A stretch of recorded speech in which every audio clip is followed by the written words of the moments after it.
All right, welcome everybody. We are here to talk about where we are, where we're headed, and we're going to kick off this afternoon media briefing with Dr.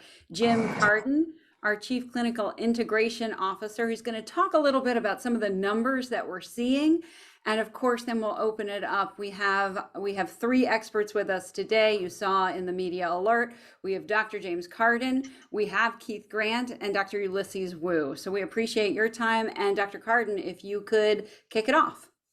Glad to. Thank you all for joining. Appreciate coming to chat with us a bit. Just figured we'd get out in front a little bit as we've continued to watch closely, and we do get questions around, where we are as we continue to sort of battle trying to get out ahead of vaccines, yet looking at our positive rates in terms of our testing. Just figured it'd be a good opportunity for us to check in and let you know what we're seeing. Obviously, on the state data, there's been an uptick from where we were just a few weeks ago. Levels were really below 1%, and You're those fully vaccinated. You have an extraordinarily small. those those numbers have been creeping up. We've continued to do pretty broad-based testing, both in terms of symptomatic and asymptomatic people, and we're seeing that rise. It's as we look at the different segments, it's not just coming from our inpatient and our ED, it is out in the ambulatory environment as we see it. And those rates have been increasing pretty substantially over the last 2 to 3 weeks. So we're continue to be concerned. We've not seen, and the guys can talk about hospitalizations. They've always been a lagging indicator as well. They are not rising as abruptly as we see in the testing, but they're also drifting up. So as we move forward, just wanted to give an opportunity to try and get ahead of any questions you have, sort of the way we're thinking about this and our preparedness. From our perspective, we continue, although we've shut down a lot of the drive-through locations. We still have plenty of testing availability throughout all of the communities we serve, and to continue to push along with the vaccine, but the administration of that continues to be much slower than we like, and that is a real challenge as we go forward. So I'll stop there and ask Keith, Ulysses, any comments, and then open it up some more for questions. Keith, I'll let you go first. Okay. So very consistent with what Dr. Carden says. We're obviously, we're here because we've seen a significant uptick. We've also seen a significant increase in the percentage of the percentage change. It's not only increasing, but we've seen an increase in the rate of increase.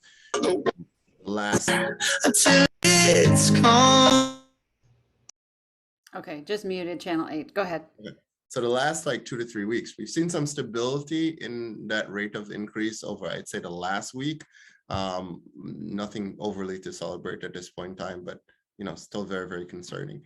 And consistent with what we've been saying, and also consistent with what we've been appreciating with the vaccines and its efficacy, a message I think just came out a few minutes ago regarding the fact that for breakthrough cases, only about less than 1% of individuals that's been vaccinated nationally have reported any form of breakthrough cases. And again, breakthrough cases continue to be very low in severity in individuals that are fully vaccinated. So again, we welcome your questions, and Ulysses, anything else to add? Yeah, just tag on to what both of them said. I think the key point right now is to realize that this still remains, in terms of severity, a pandemic of the unvaccinated. The vaccine is doing its job. We all thought that the purpose of the vaccine was to completely stamp out and prevent disease, but its main goal was to take a deadly disease and turn it into the common cold. And it seems to be doing its job in those who are vaccinated. So the severity, from a severity standpoint, this remains a pandemic of the unvaccinated. But for those who are vaccinated, even though there are still breakthrough cases, and even though there are still some hospitalizations and maybe some ventilations and ICU stays that are required, for the most part, those are all amongst the unvaccinated. I shouldn't say all, the majority are amongst the unvaccinated. So we just wanted to take a moment for our experts to talk a little, and really the point was to open it up to media, make sure that if you had questions, you could get them answered. So the first question comes from the Winstead Phoenix. Will Hartford Healthcare be reopening drive-through testing? No, not at the present time. We can pivot to that, but it really becomes one. What the drive-through testing really helped with was just the mass testing we needed to do. We think we can meet the demand we're looking for with our current more distributed model between our sites of care, our urgent care sites, and the work that we've done with Quest, opening up ability to get tested. We've not found anybody having any problem getting a test done. As we've said, the vaccine has really reduced the population this is occurring in, so we're not expecting the incredible numbers we've had in the past. I have some other questions, but I do want to encourage folks, if you want to ask a question, you can raise your hand, you can go off mute. The second question comes from Tracy. What percentage of fully vaccinated COVID patients are being hospitalized at our facilities? So percentage fully vaccinated. So I would probably change how the question is set up and answer it in what percentage of our patients that are here right now that are COVID-19 are fully vaccinated. And that's a very, very small number. I think the last time we looked at the data, it's less than 10% of individuals, and even individuals that are hospitalized might not be here for COVID-19 symptoms. Keep in mind, everyone that comes in and that is admitted, we do screening on individuals, testing, and from that we're able to pick up our asymptomatic positive individuals, which a number of the individuals that will experience breakthrough transmission or breakthrough positives, these individuals will be asymptomatic, and a lot of these cases are how we're picking it up. So the last nationwide number I saw, it's still approximately 90%. Across the country that are unvaccinated, that are hospitalized. Yep. Excellent. Thanks, Dr. Wu. Do we know whether fully vaccinated people can transmit the virus at the same rate as unvaccinated? Is that why we've been encouraged to wear masks? I can feel this one. A lot of this is probably coming from the Barnstable, the Massachusetts data, or I shouldn't say data because it's not data, but the cases that just sort of came out of there. And the fear is that the vaccinated will be able to transmit at the same rate as the unvaccinated. And that's sort of what prompted the CDC to really pivot in terms of masking indoors. I don't think that the vaccinated population will be able to transmit the coronavirus at the same rate as the unvaccinated, but I do think that it is higher than we had previously expected as compared to before. And so I do believe that transmission is possible if the reports of high nasal pharyngeal carriage is absolutely present in our vaccinated population, then yes, that could represent a high rate of transmission as well, which again led to the masking mandate, or I shouldn't say mandates, the masking suggestions. Dave Altamari from the Connecticut Mirror has raised his hand. Thanks, Rebecca. Hey, Jim, do you have any idea like how many people you tested last week compared to, say, 6 months ago? It seems to me the testing numbers are way down. And what does that mean if we're not testing as many people? Do we really know how many people have COVID if we're not testing that many?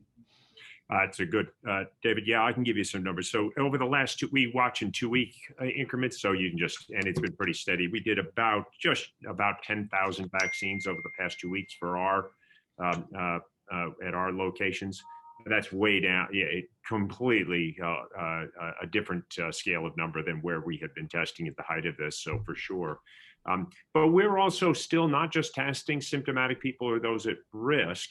We're also testing, as Keith pointed out, anybody who's coming into our facilities for asymptomatic testing, people who have procedures scheduled. So we are getting a bit of a scan. And what's encouraging to me, at least, though our numbers always are a little different than the state numbers and have been, we always had higher positivity rates because of the population we're serving more. again, these are not necessarily driven by ED patients who are having symptoms. This is coming from our others category, which is our diffuse sort of ambulatory spread that we have where we're getting these results from. So although not as much, I still think it's given us a good sense as to what's going on and what's in the environment. Again, the vast majority of those is we're talking about the denominator being different because those who are vaccinated are likely not getting tested right now for the most part, unless you're going into the hospital kind of thing. Exactly. And statewide, just to add on to that, when we were at our low, not us as Hartford Healthcare, but the state was probably around 3,000 to 9,000 tests a day. The state, as of, I think the last time they looked, which was July 30th, they were up to 18,000. So testing volume is increasing across the state. But again, to Dr. Cardin's point, not all of it is necessarily for symptomatic people. Yep. Okay, and Eliza, you have had your hand up for a while. Eliza Fawcett? Thank you. Just wanted to ask about masks in public schools for kids. What are your thoughts on whether kids should be wearing masks in schools? And also, what is known about how transmissible Delta is among kids? So I will go off the pause there and try to jump in here. The reality is that masking for kids in schools, I know it's a touchy subject. Somehow it's become political. Somehow it's also become a social flashpoint. But the reality is masking for children in schools probably makes sense if they're not vaccinated. In terms of the transmission, I think there still needs to be a lot of data that needs to be sorted out with that. But I think at worst case scenario, we have to assume that it's transmissible for them to others and for them to get it as much as it is for adults as well with the Delta variant. Thanks so much for that. And just to hop on quickly, do you think that following all the guidance coming out of CDC last week, basically everyone who is vaccinated or unvaccinated should be wearing masks in public spaces and indoor settings at this point? Well, I think that to tack on actually onto the kids thing, so let's take a step back and let's look at what our lines of defense are. Our first line of defense is vaccinations. That is still our pathway out. When vaccinations either stop happening or we think that cases are going to be rising, the next two steps are social distancing and masking. Social distancing is going to be difficult, especially in schools. And so masking, I think, is going to be the way out of this to prevent for those, especially who have not been vaccinated. And unfortunately, I've already forgotten your second part of your question. And so can you repeat it again? I was just wondering about the CDC guidance recommending masking for folks indoors, regardless of vaccination status. So we have always known that indoor transmission is much greater than outdoor transmission. And so outdoor transmission masking guidelines are obviously not that strict if occurring at all. But we do know that indoor transmission with the ability of the Delta virus to be able to transmit virus, we know that it's much higher indoors. And so I fully agree with indoor masking for the most part in an area of high transmission, which unfortunately is becoming everywhere at this point. Keith? Yeah, I mean, again, it's very difficult to approach this question for a number of reasons at this point in time. You identify the fact that there's a political part to it, and there's also a social platform to it as well. But we agree, and we've seen, the things that we had for tools very early in this is the appropriate information and the right initiatives such as mask wearing and social distancing. It's very difficult to achieve social distancing in schools at this point in time. And I think we've proven that masks work. And one of the primary reasons that we don't have, and we touched on this, we don't have a huge population of testing that's happening in kids. We do know kids normally, when they get this virus, they're asymptomatic. So we do believe that, the vaccination process works and it's effective, it's efficient, and it's safe. But it's still not, there's a number of students that still haven't gotten it, primarily because of aging and so forth. But if that's not available, then our best line of defense, in according to Ulysses and the science at this point in time, is masking, and it's hard not to support that at this point. Thank you, Keith. Thanks, Ulysses. Tracy, you had raised your hand. You're on mute. Yes, thank you, doctors. One of the things I wanted to ask about, Dr. Grant, was what happens when people get an asymptomatic infection that you're just picking up because they come to the hospital for a diverse, another problem. So I'm sure they're shocked, first of all. So what I wanted to know is, A, what do you tell them to do? And B, what percentage of that 10% that you're picking up actually need to be hospitalized? That's a good question, and a few pieces of it. So one, I think one of the first thing, the shock is one of the key piece of it. I think individuals have to realize, and that's probably on us to pass that information on, being vaccinated doesn't mean you cannot get infected. And that's one of the key pieces of it. It does mean it does, based on the data, the profound data that we do have, it means that you have a significantly lower risk of being critically ill and of dying from this disease process. When someone comes in and they're asymptomatic, and we do have that discussion with them, that conversation with them, generally what happens is the communication based on the fact that you're positive with COVID-19. These are the steps that you need to take. At this point in time, we do believe there's a lot of data, some good studies that came out of Israel, I think a few months ago, that stated that individual who's been vaccinated has a lower risk of transmission. That study was not done with the Delta variant predominant at that point. So I'm based on the fact that Delta variant is so much more contagious than the B117 alpha variant that we had before, I would say that study at this point in time might not be completely relevant. So we generally have a discussion with these individuals saying, you're positive, at this point you're contagious, you might be doing very well, but you might also have the ability to pass this on, and we'll help them through that process itself. We also use the opportunity, if we can, to communicate with their families, members of their families, to know if there's something we can do to help them through this process itself. In regards to how many of these individuals from a percentage perspective are in critical care, I think, so the last data that we looked at, Ulysses, and correct me if I'm wrong, we looked at or vented patients, and we had no patient that was ventilated that was fully vaccinated. What about hospitalized? Hospitalized for symptoms, I don't have that data. That data I can make available for you guys though, because I don't have it on hand right now, but we do have that data. We appreciate that. So, Just one more question. As you know, the White House has come out and said that they consider misinformation or disinformation, I guess misinformation, to be a sort of driving and pernicious cause of the spread of the pandemic.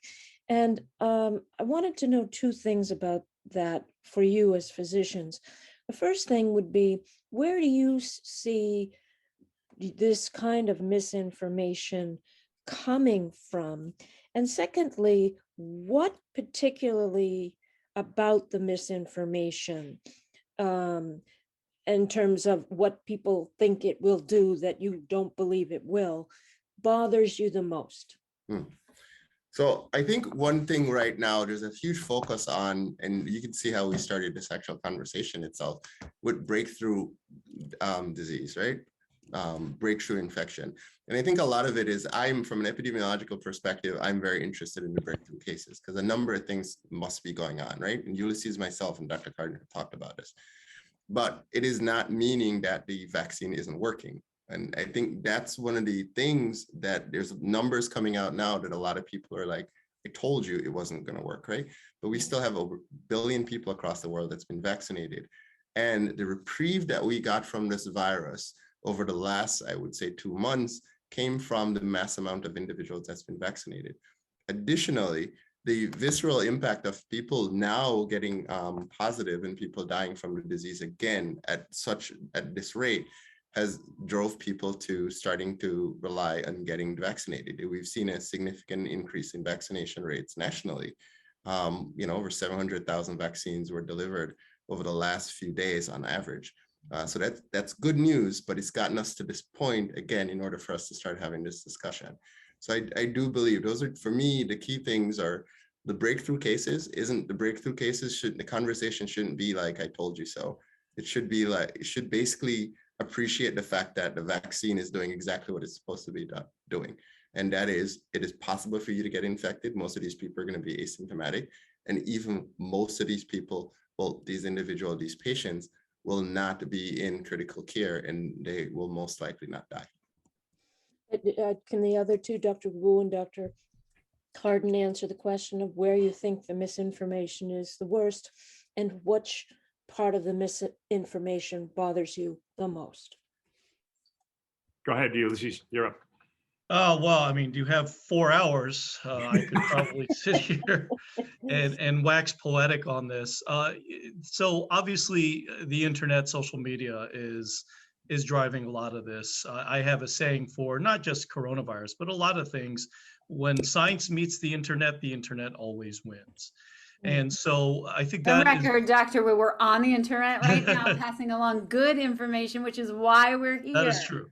So the good, you're absolutely right. And so I apologize for that misstatement, but I should say science versus the dark web always wins. And so that kind of answers the first part of my question. But the thing that bothers me the most is that this has polarized our country to the standpoint that everybody is bunkering down in their ideological circles. And because they are bunkering and hunkering down in their ideological circles, they are listening to their own echo chamber at this point. And because we are listening to our own echo chamber, the further you get into that echo chamber, it is almost impossible to be provided statistics.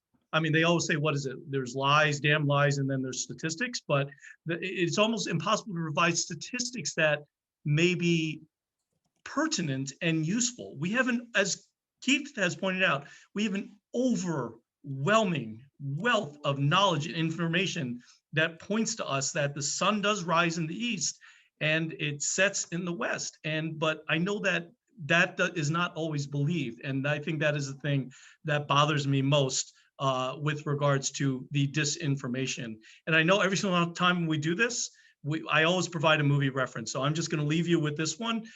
Sometimes we can't handle the truth. And so use the movie if you remember that one, but I'm going to pass it on to Dr. Carden.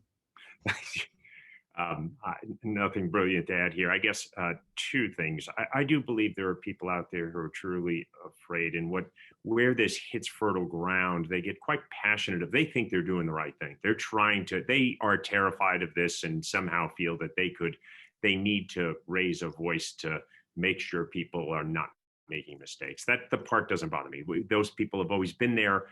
It takes work to get over those kind of barriers to where they have real or experiences that make them really pause. What bothers me the most is the people who are fomenting these things for a different agenda than the health and well-being of the people. And there's a lot of people coming at that. People who like to create chaos, people for political agendas, people for other motivations. But they feed it. They can twist the facts to make their story the way they want it, and it helps. And it really compounds when people are looking for facts to support the reason they're anxious in the first place. They then pass it along. So it becomes a really difficult. But when you see that the purpose of this has something that's very nefarious, in my view, compared to what you really should be talking about, is what just so frustrates me as it goes forward, because they're putting people's lives at risk for an entirely different agenda, and that just seems really troubling. Dr. Carden, thank you. I'm going to combine two questions in one for the team. So this is from Brian Hellenbeck and Marilyn Godin. What is your take on mask wearing? You touched on that a bit. Do you think mask wearing should be mandated or leave it to people? Keith, you want me to, since you guys weighed in on masks, let me give you I think mandates are really hard, especially when you got a whole bunch of vaccinated people who have moved through, and that's just going to be a tough message. what my advice when I talk to is you have to do a risk assessment of where you are and what environment you're in and who you're putting at risk. Understanding you could be a vector, perfectly fine. If I have an elderly person at home that I'm interacting with who's been vaccinated, but we know that the vaccine, that's the group that may be most at risk. If I'm walking into a crowded environment, I'm wearing a mask because I just don't want to make sure that I'm not giving this to somebody else, even if I feel myself are being protected. The more crowded, the more folks you think that are congregating where you have no idea what that population really is and how cautious you can be and how much distance you can have and the air ventilation's poor. Those are the places to where you say, okay, I'm making an assessment here that this is not a good place for me to be without a mask, so you wear one. Local friends, you know them, they're all been vaccinated, you got good ventilation, you're out, you're not exposing any kids or adults or people with impaired immune systems, more liberal, and don't necessarily have to be walking around with a mask everywhere you go. So that, I don't know that, that would be, and how you make those assessments is all going to be dependent on just being aware. But this is something we just have to factor into our thinking as we're moving in through these environments that are pretty diverse depending on where you're going. Eliza Fawcett, you have raised your hand. Sorry, I just had two more questions. First, Keith, you had mentioned a significant increase in vaccinations nationally. Is that something you're also seeing in Connecticut or particularly within your system? I don't know if Dr. Carden has the number. I know in Connecticut. Yeah, in our colleagues I had, Keith, we've seen a nice, with the renewed attention and no doubt the fact that we've mandated vaccines, we are seeing a nice increase in folks who have navigated their way to saying, okay, it's time for me to get vaccinated, and we're encouraged by that. A lot of work going on with Keith and Ulysses and the team all getting the information, the education out there, but we are seeing those numbers move, which is encouraging. Last I saw is we were, for our colleagues, sort of in the 80% range. I think we're approaching or just past that as I looked real quick. So I just also wanted to ask, sorry, finally, when you talk about the Delta variant being so much more contagious, how do you help just kind of the average person understand what that really means? Like, is there a metaphor or comparison that you will often use? That's a good question. I don't have a metaphor, but just one of the things that we should really look at. So at its peak, so when the Alpha variant took over, at that point we had recovered from our highest point of cases, right? Our daily cases. And at that point, the Alpha B.1.1.7 variant was 50% more transmissible or more contagious than the variant we had at that point predominantly. And to now, at this point, the Delta variant is about 40 to 60% more transmissible than the Alpha variant.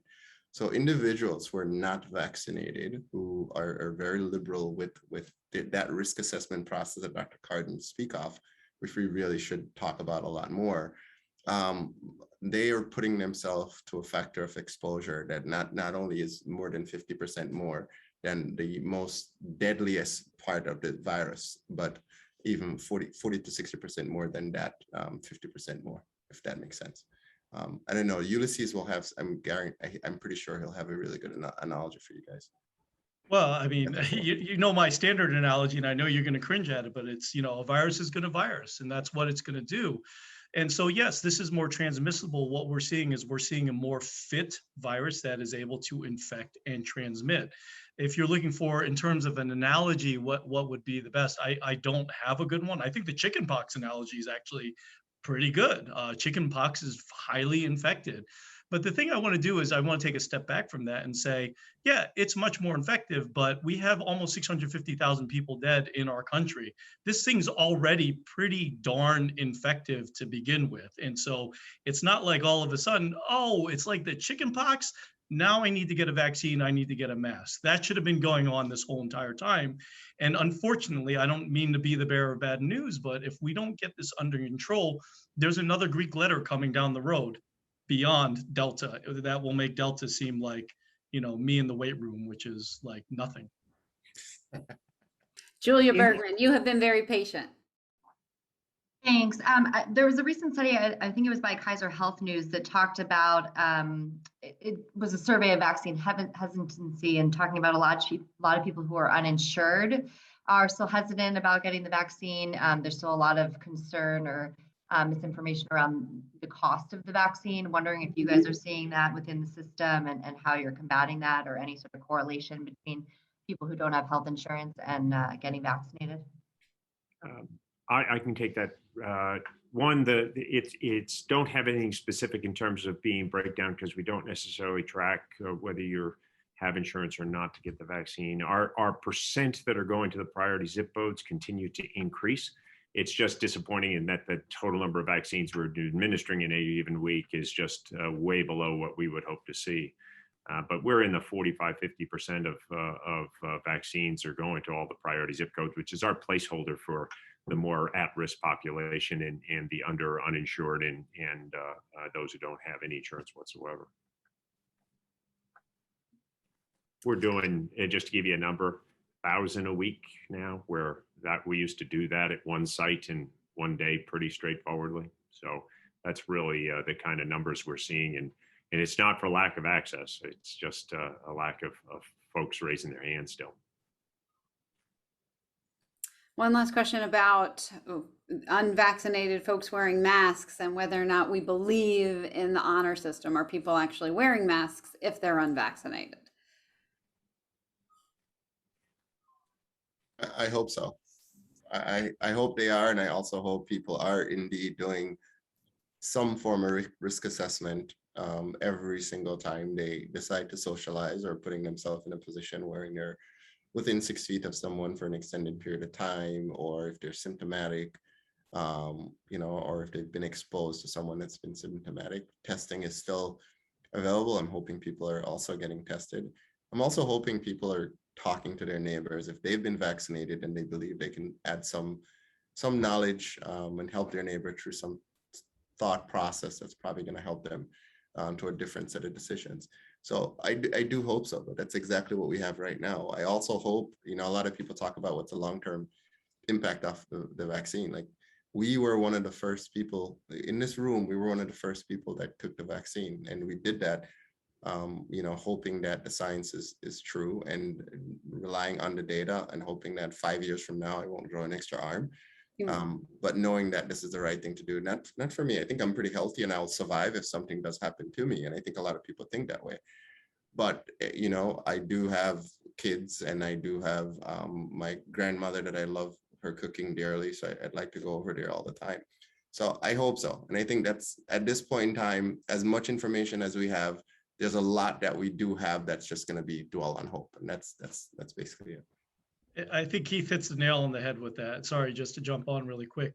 We need to look at vaccination and masking as a village at this point. Yes, obviously a lot of this is about personal choice and it's about us. But the plea that we would make is that it takes a village to be able to get out of this. I want Keith's grandmother's home cooking to stay around as well, because she is phenomenal. And in all honesty, the vaccinations and maskings are not just about us. Primarily, yeah, it is about us, but it is about our circle, the Venn diagrams that we live within. That's great. Any questions? Tracy? Forgive me that you can always count on me for 1,000 more questions. Dr. Wu mentioned the analogy that the CDC put out, that the virus was as infectious as the chickenpox. And I recognized when I heard it that many people today, especially young people, have no experience with the chickenpox. And so that was not very helpful. Wonder if you could, I think the number that you talk about is the R0 number, the number of infections one person, a person who's infected is likely to give to another. And I wonder if you could give that number for chickenpox. Ulysses will get that number. One of the things I'm going to say about the R number, R factor, actually, it is the R factor, right? So one of the things I will say with the R factor, for us, it's difficult to tabulate now for COVID-19 because the community prevalences are so different. And so even in Connecticut, and I had this conversation recently, So in Connecticut, we look at it at 2.7, I think 2.7, almost 2.8 right now.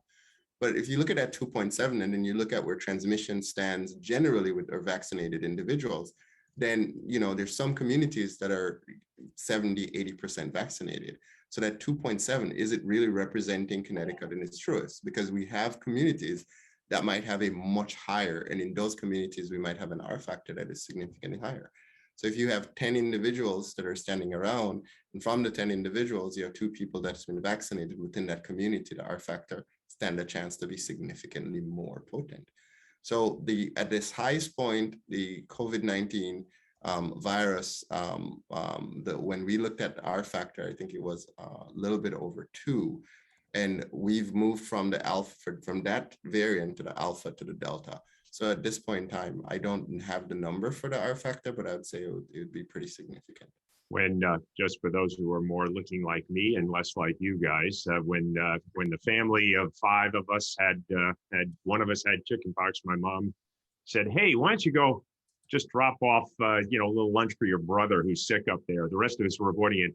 We didn't have to stay long. We didn't have to be in the room for a while. Nobody camped in the room all the time. It was just walking through and saying, "Here's your lunch, buddy," and I'm getting out of here. But we all ended up getting chickenpox at the same time. She sort of said, "I'm taking care of all 5 of you at once. I am not doing this for the next 3 months." So Absolutely.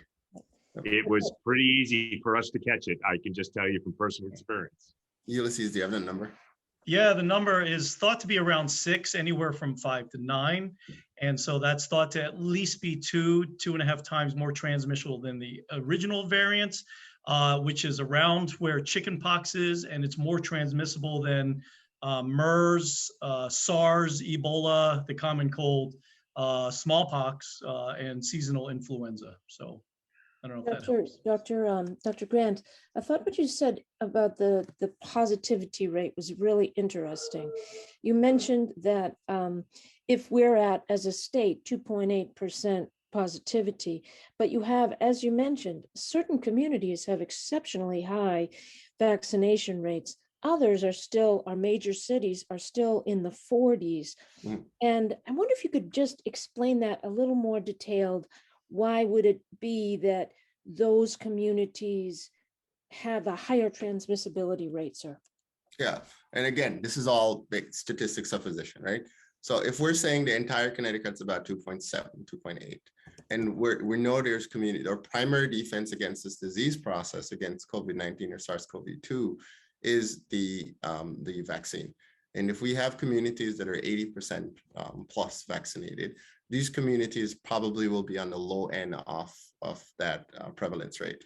However, in order to get to that 2.7, we most likely will have individual or communities that are on the high end of that rate. And that high end, I'm assuming right now, it's not going to be close to 2.7. It's much, much higher than that. So, and when Ulysses talk about this is now becoming a pandemic of the unvaccinated, and it is a very, very true term or concept. And a lot of the unvaccinated communities at some point in time will have that data, or get to hopefully look at that data. It should be a very scary time for individuals that are unvaccinated within, if you look at the context of that at this point in time. There's one last question from Facebook. Have we gotten to the point where we need to use emergency department or other parts of the hospital to treat COVID patients? And Dr. Cardin and I were just talking about that. Yeah, no, we have plenty of capacity. Like we said, the number of folks who are hospitalized still remain relatively small. We've talked to you guys before. We were hovering between 10 and 20 for a while, drifted under 10 when, a couple of months ago. I think we're at 36 or something around that, Keith, if you have the number more specifically. So still nowhere near where we were, where it is. And I don't think we'll get there, simply, again, because the denominator of the population that is going to get sick enough from this has been so reduced by the effective vaccination strategy we've done. So right now, we're not anywhere near any challenges in terms of taking care of these folks. We want to thank everyone for your time. Thank you to our experts. Thank you to our media. We really appreciate it. Thank you, guys. Thank you. Thank you. Thank you.